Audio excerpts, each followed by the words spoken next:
Bonjour à tous, bienvenue sur la chaîne de Japan TCG. Normalement, on parle de cartes Pokémon japonaises, mais suite à ma vidéo concernant la répartition de mes investissements, je ne sais pas si tu te souviens, ni même si tu l'as vu, j'ai 30% de mes investissements dans l'immobilier, 30% dans Pokémon, 30% en métaux précieux, or et argent. Certains d'entre vous m'ont insufflé l'idée de faire une vidéo sur l'or. Donc aujourd'hui, voilà, on ne parlera pas de Pokémon, mais je vais vous parler de l'or. C'est un actif sur lequel j'ai investi depuis plusieurs années, que je connais assez bien. Le but de cette vidéo, je vais essayer de faire une vidéo exhaustive sur la totalité des informations importantes que tu dois connaître avant de décider d'investir ou non dans l'or. Et je vais essayer quand même de faire quelque chose de digeste et de sympathique. Tu vas voir dans cette vidéo, je vais te donner des informations sur lesquelles, eh bien, tu vas tomber de ta chaise. Alors, on va commencer. Qu'est-ce que c'est que l'or? Avant de savoir ce que c'est, on va dire ce que ce n'est pas. L'or n'est pas un moyen de gagner de l'argent. Souvent on dit que l'or ça sert à rien et c'est pas forcément faux. Je vais te mettre ici, je vais me décaler un petit peu. Voilà, il y a mon joli cadre avec les évolutions de Yunagaba. On a les 9 magnifiques cadres d'ailleurs. Je vais te mettre le cours de l'or ces 10 dernières années en euros. Tu vas l'avoir en USD, en dollars. Et puis également, vu qu'on est au Japon, je vais te le mettre en yens. Donc voilà, c'est pas un actif sur lequel tu vas gagner de l'argent. Et quand tu vas voir ces courbes, il y a des chances que tu me dises, Romain, t'es gentil, tu me dis que je vais pas gagner d'argent. Et le machin, il a quand même extrêmement bien progressé en 10 ans. La vérité, c'est que la réelle information de cette courbe, il faudrait la mettre à l'envers. Et là, tu verrais la valeur de la monnaie baisser. En réalité, c'est ça qui se passe. L'or ne bouge pas et les différentes monnaies qu'on peut connaître, l'euro, mais ça marche avec n'importe quelle monnaie, et ben ces monnaies-là baissent pour la simple et bonne raison que ces monnaies, on peut en imprimer des milliards comme ça, et l'or c'est pas possible. Donc l'or garde sa valeur. Je vais te donner un premier fun fact pour commencer cette vidéo. Si j'ai une envie de changer de profession et que j'ai envie de devenir éleveur, si tu veux me vendre une vache en 2024, moi j'ai besoin de vaches, ok? Bon, donc toi t'as des vaches. Bah aujourd'hui ça va me coûter à peu près une pièce d'or. C'est-à-dire, si on passe pas par la monnaie, hein, je t'achète directement une vache comme ça. Toi tu veux de l'or, moi je veux une vache. Bah je vais devoir te donner une once d'or, donc c'est-à-dire une pièce qui fait 31 grammes, pièce que je t'avais présentée dans cette ancienne vidéo. Si on fait un gros retour en arrière en 1960, bah si je devais t'acheter une vache, et bah ça m'aurait coûté pareil. C'est-à-dire que le prix d'une vache et le prix de l'or, c'est le même. Et si on remonte même en 1800, et ben c'est toujours pareil. C'est-à-dire que même en 1800, quelqu'un qui voulait acheter une vache à un paysan, et ben ça coûtait une once d'or, à peu près 31 grammes, et c'est également le cas aujourd'hui. Voilà, ce sont des actifs, les vaches et l'or, qui ont gardé leur valeur. Le dollar, depuis sa création, a perdu 90% de sa valeur. L'euro, on n'y est pas encore. Il n'a pas perdu 90%, il a perdu, je crois, à peu près 50% de sa valeur depuis sa création. Maintenant, il faut savoir que l'euro, c'est dans les années 2000. Donc, forcément, c'est encore jeune. Et ne serait-ce qu'en l'espace de 25 ans, bah, il a déjà diminué de moitié. L'or ne permet pas de s'enrichir, par contre, permet de conserver sa valeur contre vents et marées. C'est-à-dire que quand tu détiens de l'or sur un horizon de temps assez, enfin en tout cas suffisant, tu peux avoir les pires crises, tu peux avoir des guerres, des pandémies, tu peux avoir ce que tu veux, ça conserve sa valeur, ça permet du coup de te protéger du reste de ton capital qui lui va peut-être en pâtir, mais en plus dans ces cas-là, l'or souvent monte quand il y a une grosse crise, les gens étant inquiets bah, ils vont plutôt se tourner vers l'or. Et ce qui fait que si tu as des actions de société, si tu as des choses comme ça, bah, ces actions-là risquent de baisser. Et en contrepartie, tu vas avoir ton or qui va monter, ce qui va te permettre de faire passer la crise. Tu vas pas être obligé de vendre tes actions à bas prix. Tu vas pouvoir vendre ton or à prix fort et en attendant de laisser passer cette crise. Alors, qu'est-ce que c'est que l'or et pourquoi est-ce que ça conserve sa valeur? Comme tu le sais, l'or, c'est un métal précieux puisqu'il est extrêmement rare. À quel point est-ce qu'il est rare? Je vais te donner d'autres comparaisons dans la suite de cette vidéo. Tu vas totalement halluciner. Et c'est un métal qui a des propriétés très intéressantes. Dans la première, c'est un métal inaliénable. C'est-à-dire qu'une fois que tu as une pièce d'or de 30 grammes, une fois que tu as un petit lingot de 10 grammes, ça restera comme ça pendant tout le temps, pendant des dizaines de milliers d'années. On se sert aujourd'hui encore de l'or qui a été extrait à l'aube de l'humanité. C'est inaliénable, c'est-à-dire que ça ne rouille pas, ça ne s'oxyde pas, et au pire du pire, si on retrouve de l'or qui date d'il y a plusieurs milliers d'années, eh bien on le nettoie, il y a forcément du dépôt dessus, il y a plein de trucs, mais on le nettoie, on le refait fondre, et puis on peut s'en resservir. Alors aujourd'hui, si tu as 31 grammes d'or, si tu as une once d'or, dans 5000 ans, tu auras toujours une once d'or. Une fois qu'on la nettoie, une fois qu'on la fait fondre, on en refait une autre pièce où on le met dans un lingot, où on en fait des dents, on fait ce que tu veux, et on retrouvera exactement 31 grammes d'or. Donc c'est inaliénable et c'est une preuve de travail. Contrairement à la monnaie, pour récupérer de l'or, il a fallu travailler très dur parce que ça coûte très cher d'extraire de l'or. Pour quelques grammes d'or, il va falloir taper et broyer des tonnes et des tonnes de roches. Donc imagine bien que, en termes de coût d'énergie, c'est monstrueux. Et tout le monde, le monde entier, a connaissance de la présence de l'or. Tout le monde reconnaît sa valeur, tout le monde reconnaît sa rareté. Et donc ça en fait une preuve de travail. Ce qui fait que si tu détiens de l'or, que ce soit en Russie, aux États-Unis, en Europe, au Japon, en Chine, où tu veux, eh bien on sait que tu as travaillé pour ça et que donc on a une dette. On te doit quelque chose puisque tu détiens une preuve de travail. C'est ce qu'on appelle le proof of work et ça marche pareil avec certaines crypto-monnaies. Alors maintenant tu as des crypto-monnaies qui sont sur le proof of stake, ok. Mais pour faire simple, le Bitcoin, c'est pareil. Tu peux pas créer du Bitcoin comme ça. Tu peux pas dire, bah tiens, le monde va pas bien, on a une pandémie, on est en plein Covid, on va envoyer quelques centaines de milliers de Bitcoin en plus à la population, histoire de temporiser le souci. C'est pas possible. Ça, c'est possible avec l'euro, avec le dollar, avec le yen, mais avec le Bitcoin ou avec l'or, tu peux pas injecter de l'or ou du Bitcoin comme ça. Si tu as du Bitcoin, ça veut dire que tu as défoncé de la carte graphique, ça veut dire que tu as utilisé de l'électricité. Et donc, le monde entier sait que on te doit quelque chose. En termes d'échelle de temps, il faut savoir que l'humanité s'échange de l'or depuis à peu près 5000 ans. On va faire un petit parallèle avec notre monnaie. En étant français, l'euro, c'est les années 2000. Ça veut dire que ça a été créé avant-hier.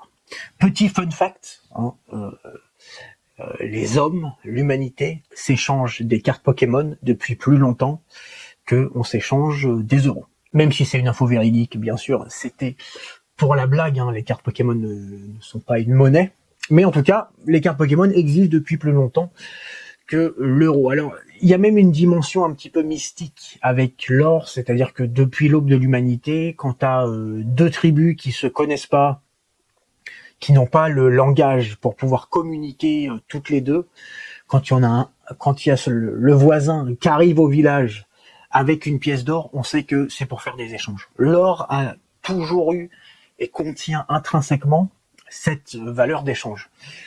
Voilà ce qui fait que ce soit le fait que ce soit un métal précieux inaliénable, que ce soit le fait que ce soit une preuve de travail reconnue dans le monde entier, et son côté de valeur d'échange depuis plusieurs milliers d'années.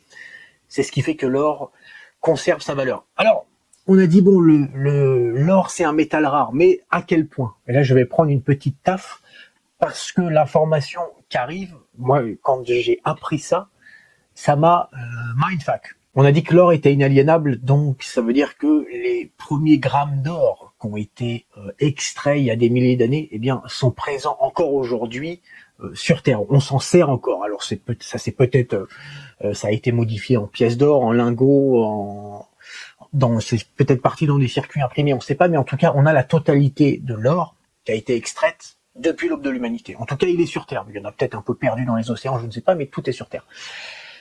Si on prend, là, il y a une question qui arrive.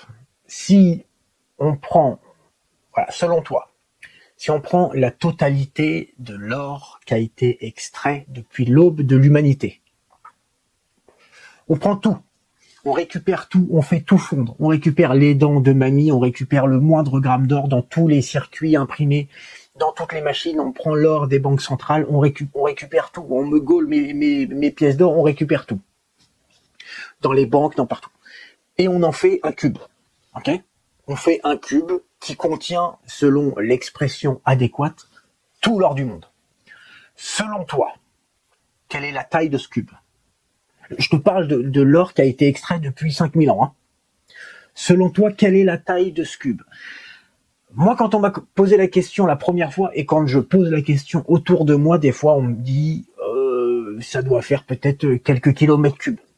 Si tu traces tu vois, je sais pas, du centre de Paris en bordure de Paris, et que tu fais un cube, je veux dire, quand tu dézoomes et que tu regardes la Terre, on le voit pas, hein, donc ça fait pas beaucoup. Ou peut-être ça ferait, je sais pas, 500 mètres cubes. Si tu prends les plus gros gratte-ciel et que t'en fais un cube. Souvent les gens, quand j'en parle autour de moi, tu sais, c'est une question que je pose quand on parle d'investissement, machin. C'est souvent dans ces ordres d'idées-là,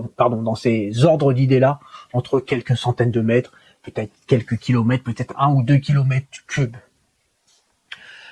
Fais pause dans la vidéo et mets-moi ta réponse. Selon toi, là, d'instinct, quelle est la taille de ce cube ? La taille de ce cube, je vais te la donner tout de suite, c'est 21 mètres. 21 mètres, pour te donner une idée, ça fait grosso modo, je vais te mettre une petite photo là. Alors ça peut être comparé effectivement à la pyramide du Louvre. Sinon, pour faire plus simple, si tu n'habites pas sur Paris et que tu n'as jamais été voir la pyramide du Louvre, bah ça fait à peu près un terrain de tennis. Si tu prends un terrain de tennis sur la longueur, t'en fais un cube, et ben là, il y a tout l'or du monde. C'est la totalité de l'or qui a été extraite depuis des milliers d'années. Donc, j'aime autant te dire que ça fait pas beaucoup. Il faut quand même faire un petit parallèle quand même, c'est que l'or est assez dense. C'est 2 fois plus dense que l'argent. Ce qui veut dire que sur 1 mètre cube d'or, ça pèse 2 fois plus que l'argent. Si on compare en termes de poids, il y a à aujourd'hui, si on répartit de manière uniforme dans toute l'humanité, 15 grammes d'or par être humain, que tu vas pouvoir dépenser, utiliser, conserver pendant toute ta vie. Tu auras le droit à 15 grammes d'or si chaque être humain a la même quantité d'or. J'aime autant te dire que ça fait pas beaucoup. 15 grammes d'or, ça fait la moitié d'une pièce. Donc, et là on parle d'en donner à la totalité de l'humanité, c'est-à-dire les 7 et quelques milliards d'êtres humains. Donc, effectivement, c'est un métal qui est très rare. Il y a une deuxième chose qu'il faut savoir qui est très importante, c'est que c'est bien beau de se dire, bon bah ok, il y en a pour 21 mètres cubes, mais si jamais chaque année on en extrait 50% de ce mètre cube et que chaque année on en a énormément plus, bon bah ça veut dire que dans les prochaines années, il y aura énormément d'or. À aujourd'hui, on extrait 1% par an de la totalité de cet or. Donc ce cube grossit de 1% à peu près, tous les ans. Si on prend la totalité des sociétés aurifères qui sont en ce moment même en train de broyer du caillou pour espérer récupérer quelques poussières d'or et en faire petit à petit des pièces, eh ben c'est 1% par an. Il y a une autre information qu'il faut connaître, c'est que en début de vidéo, je t'ai dit qu'effectivement, souvent on dit que l'or, ça ne sert à rien, ce qui est totalement vrai. Et pourtant, pendant la vidéo, je t'ai dit, on utilise de l'or pour faire des dents en or, on en utilise dans la médecine, et c'est vrai, dans la majorité des machines, tu vas avoir de l'or. Dans ton téléphone portable, dans ton ordinateur, il y a de l'or partout, il y en a dans les circuits imprimés. Donc à partir du moment où il y en a dans les circuits imprimés, il y en a à peu près partout dans notre monde. Et pourtant, l'or ne sert à rien. Parce que même s'il y en a besoin partout, c'est dans des quantités qui sont infimes. Pour te donner une idée, Si on reprend nos 1% d'or qui vont être minés cette année, sur ces 1%, il y en a 10% qui vont partir pour l'industrie, pour en mettre justement dans les circuits imprimés, etc. Et il y en a 90% qui vont partir en investissement. C'est-à-dire que même si on n'avait pas ce gros cube d'or qui a été miné et trouvé depuis ces 5000 dernières années, 10% juste des 1% qui sont minés chaque année sert à l'industrie. Le reste, c'est que des pièces et des lingots. Donc, effectivement, l'or ne sert à rien. Mais par contre, c'est une preuve de travail. Pour te donner un petit comparatif vite fait, l'argent, c'est 50-50.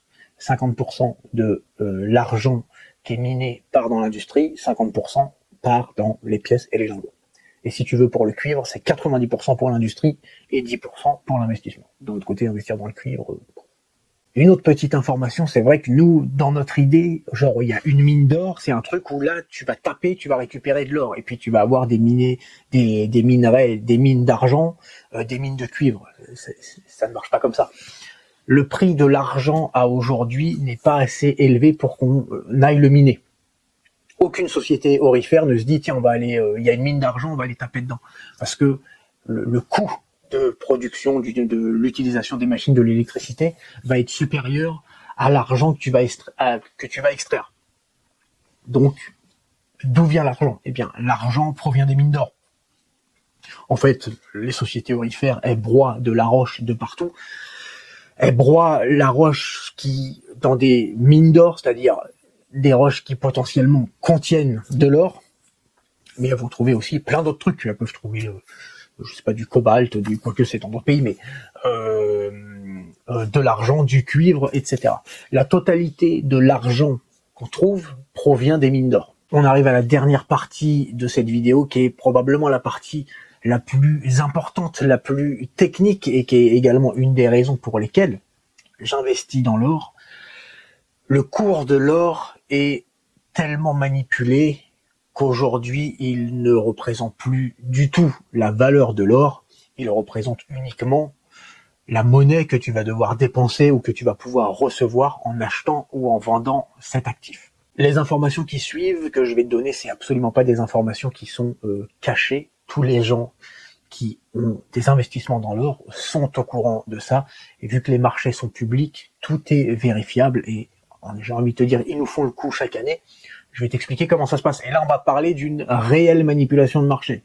Pour en revenir à Pokémon, un gars qui achète 50 fois la même carte pour espérer que le prix monte, et puis après il va les vendre un peu plus cher, c'est pas une manipulation de marché. Là, on va voir ce qu'est une réelle manipulation de marché, qui est vérifiable, qui est fait aux yeux de tous, et ce, chaque année. Je vais essayer de faire le moins technique possible pour pas que ce soit chiant à regarder. Mais pour commencer, qui opère ces manipulations de marché? Ce sont les banques centrales. Comment est-ce qu'elles arrivent à opérer ça? Parce que les banques centrales détiennent 30% de tout l'or du monde. Si on en revient à notre grand cube, il y a 30% déjà, c'est dans les coffres des différentes banques centrales, la Banque centrale américaine, européenne, etc. Le boulot des banques centrales, c'est de maintenir, comme ils peuvent, le cours de la monnaie. Alors on l'a vu dans notre graphique, ils y arrivent pas, mais c'est normal qu'ils y arrivent pas parce que le marché est plus fort que tout, donc la monnaie baisse. Le problème, et la plus grande hantise des banques centrales, c'est que si jamais le cours de l'or monte plus que d'habitude, les gens vont perdre la confiance dans la monnaie. Et le problème, c'est que ton bout de papier de 50 balles, c'est juste de la confiance. Il n'y a rien dedans. Il y a un peu de technologie, histoire que tu puisses pas en imprimer avec ta Epson. Mais c'est tout. Ça reste du papier. Et ça reste du papier qu'ils produisent en masse.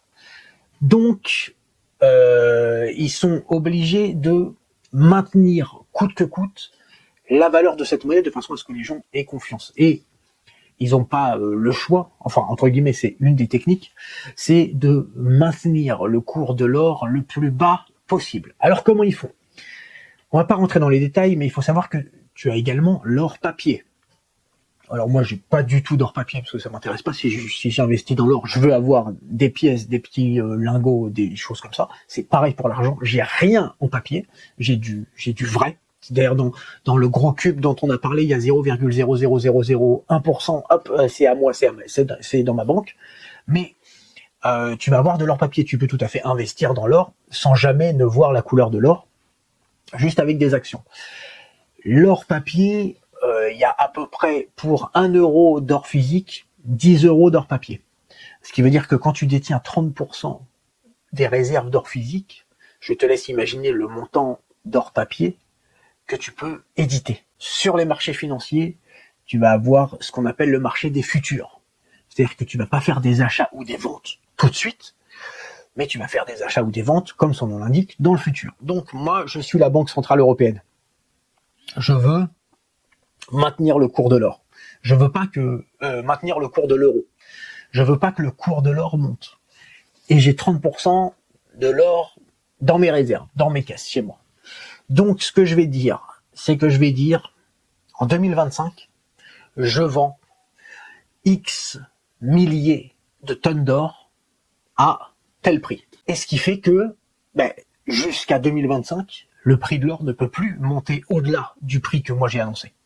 Si tu es investisseur, tu vas pas acheter de l'or plus cher que le prix que j'ai annoncé, que j'allais le vendre en 2025. Tu sais qu'en 2025, tu vas pouvoir l'avoir à ce prix-là. Alors tu vas me dire, oui d'accord, mais si tu fais ça en 2025, comment ils font? Parce qu'ils sont obligés de vendre.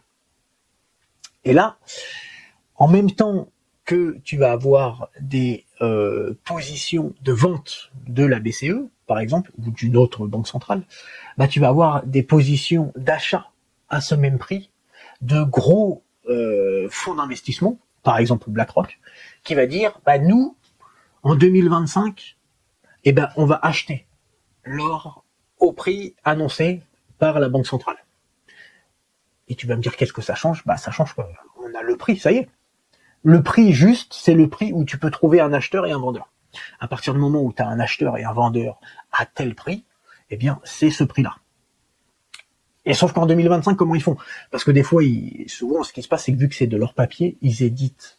Et les sommes sont tellement colossales que, bien sûr, ça influe sur le prix de l'or physique, mais ils n'ont pas l'or.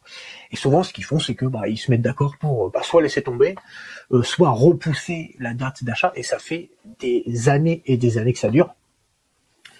Et pour l'instant, ça tient. Jusqu'à quand est-ce que ça tiendra? Là, pour le coup, personne ne peut te dire ce qui va advenir. Mais en tout cas, à aujourd'hui, c'est comme ça que ça se passe. La valeur de l'or et la valeur intrinsèque réelle de l'or est bien plus élevée que le cours de l'or. À quel point? Alors là, c'est pas moi qui vais te donner une réponse, parce que même les plus grands spécialistes qui ont étudié l'or toute leur vie ne sont pas d'accord.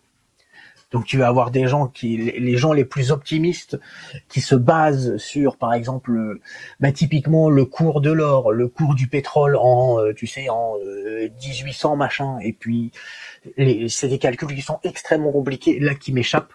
Moi, ce que je sais, c'est que tu as des gens qui disent ça vaut 10, 15 fois plus. Et tu as des gens qui disent non, ça vaut probablement 2-3 fois plus. S'il n'y avait pas cette manipulation de marché, le cours de l'or serait peut-être à 2-3 fois plus. Il y a des gens qui disent 10, 15 fois plus. La vérité se trouve peut-être entre les deux.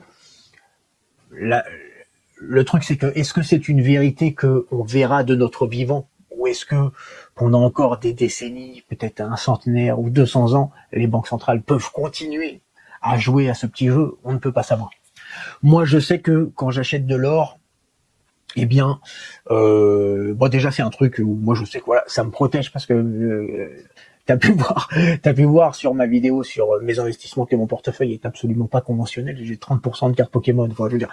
Donc c'est bien d'avoir 30% d'or. C'est extrêmement solide. Là, tu risques rien. Qu'il se passe quoi que ce soit, j'ai de l'or, j'ai de l'argent. Si demain le yen ça vaut rien du tout, je sais que je peux aller récupérer des pièces d'argent et puis donner à manger au bébé et puis à ma petite femme pendant quelques mois, voire quelques années, avant qu'on ait un souci. Donc voilà, moi je joue pas vraiment le truc contre la montre, mais je refuse catégoriquement de garder le moindre euro, enfin hormis mon matelas de sécurité, de 2-3 mois de mes dépenses. Mais sinon, je garde absolument pas de monnaie. Je refuse en fait de passer du temps à travailler pour stocker un truc que des gens peuvent créer comme ça. T'achètes de l'argent, t'achètes de l'or, t'achètes des cartes Pokémon, t'achètes un bout d'immobilier ou t'achètes une vache. Une vache, c'est une vraie preuve de travail. Mais c'est pareil. Quand tu détiens une vache, et c'est pour ça que la vache et l'or, leur cours est cohérent. Et que ça fait des décennies, voire plusieurs centaines d'années que une vache, ça vaut une pièce d'or. C'est que c'est pareil. Si tu détiens une vache, ça veut dire qu'il a fallu déjà que tu aies une vache qui se fasse inséminer, il a fallu que tu aies un veau, il a fallu que tu l'élèves, que tu en prennes soin, que tu le soignes. Et ça veut dire que tu as dépensé de l'énergie, tu as dépensé de l'argent, de l'électricité, de la nourriture, etc. C'est aussi une preuve de travail d'avoir une vache. Voilà pour cette vidéo. Avant de terminer, j'aurais dû le faire en début de vidéo, mais merci à tous pour l'accueil que vous avez fait à ma dernière vidéo. J'ai vu que ça vous plaisait quand on prenait un peu plus le temps. N'évitez de faire des cuts de partout. Donc, si ça vous plaît, on continuera sur ce genre de format. Pour tout vous dire, en tout cas, moi, ça me convient mieux. Je suis plus à l'aise en prenant mon temps, en essayant de parler correctement, assis tranquillement. Plutôt que le format youhou, allez salut à tous, yo les amis, j'aime bien faire quelque chose d'un peu plus sérieux. Et puis bien sûr, voilà, c'était un petit aparté. Les prochaines vidéos, et dès la prochaine vidéo, on reprendra les cartes Pokémon, les restocks qui arrivent sur le site. On parlera du marché, de ce qui se passe en ce moment sur les cartes Pokémon japonaises. Merci à tous, ça m'a fait très plaisir parce que l'or, c'est aussi quelque chose que j'aime bien. On pourra faire d'autres trucs comme ça. J'ai d'autres actifs en tête. On pourra en discuter si ça vous plaît. Donc n'hésitez pas à me dire si ça t'a intéressé, si c'était pas trop long. Je suis pas spécialement un très bon orateur, mais ne serait-ce que déjà le fait de pouvoir prendre le temps comme ça, de discuter face à la caméra. Des fois, je bafouille un peu, je me reprends. Tant pis, je fais le but, c'est de faire le moins de cuts possible. C'est un exercice qui est pas facile parce que j'ai aucune formation là-dedans. Mais en tout cas, ça me plaît et j'espère que ça vous plaît aussi. Merci à tous d'avoir regardé cette vidéo et je vous retrouve très bientôt pour une nouvelle vidéo. Allez, bye.